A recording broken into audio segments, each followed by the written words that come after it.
পাহাড়ের মধ্যেও 15,000 ফিট উপরে ভিডিও করতেছি আমরা। এর মাঝে চোখে পড়ল স্বাস্থ্যকর বাথরুম এবং ডাস্টবিন।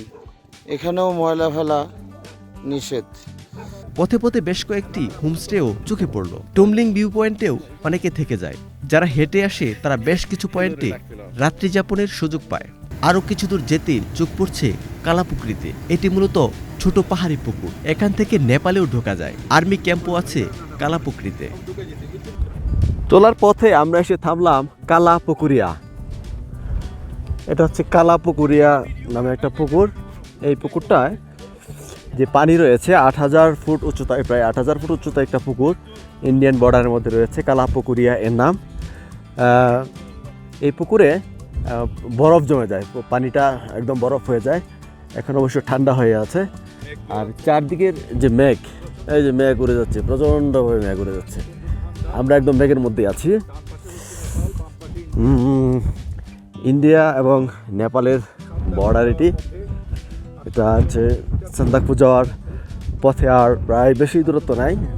এই যে একজন মেঘ খাচ্ছে মনে হয়, নিচ থেকে মেঘটা ঠিক এভাবে আসছে, নিচ থেকে মেঘ উপরে আসছে।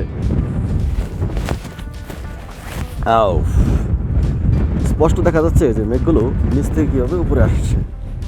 এই যে আমাদের পেছন থেকে মেঘ এসে উপর দিকে যাচ্ছে, মানে তার মানে আমরা মেঘের চেয়ে অনেক উপরে আছি। এই যে আমার এই পাশ থেকে মেঘ এসে এই উপরে যাচ্ছে।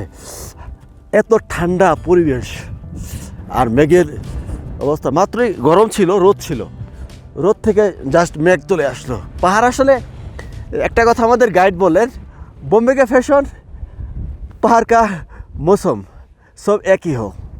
বোম্বের ফ্যাশন যেমন মুহূর্তের মধ্যে চেঞ্জ হয়ে যায়, পাহাড়ের এই মৌসুম মানে পাহাড়ের এই আবহাওয়াটাও খুব দ্রুত চেঞ্জ হয়ে যায়।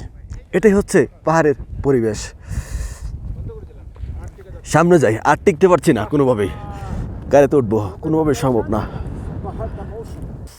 এটা হচ্ছে বর্ডারের পিলার, ইন্ডিয়া নেপাল পিলার। এখানে চেকপোস্ট আছে, আমাদেরকে চেক পড়বে। পুকুরের পানিটা কালা, এই জন্য এটাকে বলা হয় কালা পুকুরি, কালা পুকুরের পানি।